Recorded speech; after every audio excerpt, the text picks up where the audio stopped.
নমস্কার বন্ধুরা, বিদিশাস blogs and bytes চ্যানেলে আপনাদের সকলকে স্বাগত। আজকে আপনাদের সাথে খয়রা মাছের রেসিপি শেয়ার করব। এই খয়রা মাছের স্বাদ অনেকটাই ইলিশ মাছের মতো, আর এই খয়রা মাছ খেতেও লাগে দুর্দান্ত। তাহলে চলুন এই খয়রা মাছের রেসিপিটা দেখে নেওয়া যাক। খয়রা মাছগুলো আমি ভালো করে ধুয়ে পরিষ্কার করে নিয়েছি। এবার নুন আর হলুদ মাখিয়ে নিচ্ছি।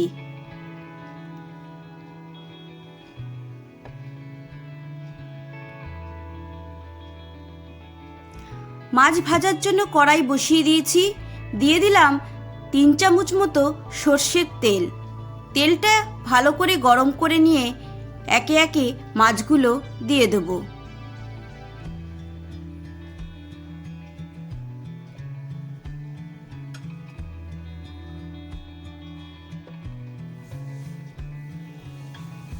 এক পিঠ ফ্রাই হয়ে গেছে, আমি উল্টে দিলাম।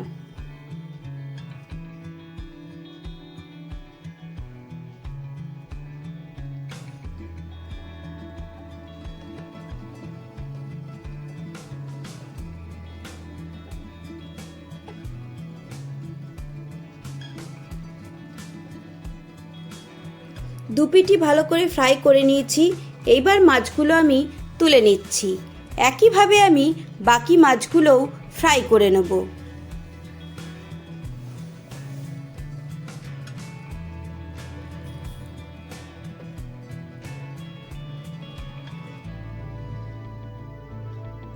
এই মাছগুলো ফ্রাই হয়ে গেছে, এবার আমি তুলে নিচ্ছি।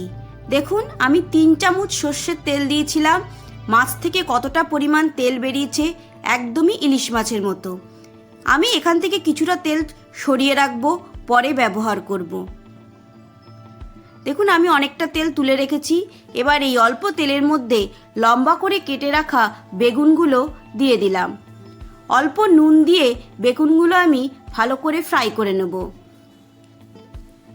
সবটা তেলের মধ্যে আমি যদি বেগুনগুলো দিয়ে দিতাম, তাহলে বেগুন সবটা তেলই টেনে নিত। বেগুন ফ্রাই করা হয়ে গেছে, বেগুনগুলো আমি তুলে নিলাম।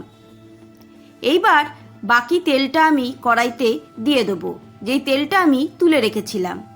তেল গরম হয়ে গেলে দিয়ে দিচ্ছি 1/2 চামচ কালো জিরে আর একটা শুকনো লঙ্কা।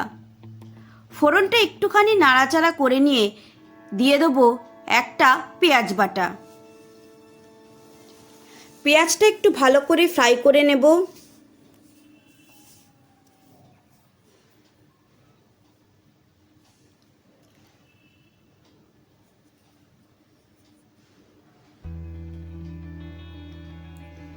পেঁয়াজ ভালো করে ফ্রাই করা হয়ে গেছে।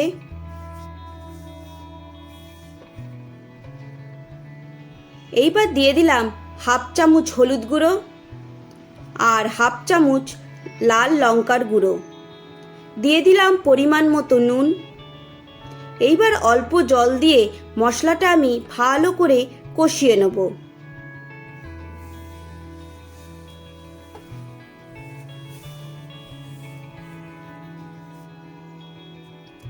দেখুন, মশলা কষানো হয়ে গেছে। এইবার দিয়ে দিচ্ছি 2 চামচ সর্ষে বাটা। এখানে আমি সাদা আর কালো সর্ষে মিশিয়ে বেটে রেখেছিলাম।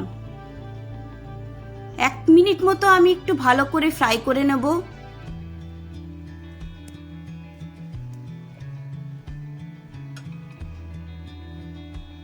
এইবার দিয়ে দিচ্ছি পরিমাণ মতো জল।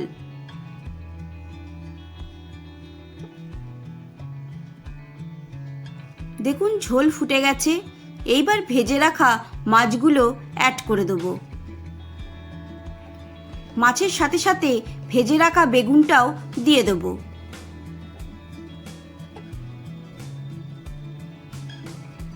বেগুন আর মাছ দিয়ে আমি 4 থেকে 5 মিনিট ভালো করে ফুটিয়ে নেব, যাতে বেগুনটাও নরম হয়ে যায় আর মাছের ভেতর ঝোলটা ঢুকে যায়। দিয়ে দিলাম কয়েকটা চেরা কাঁচা লঙ্কা। এবার ভালো করে ফুটতে দেব।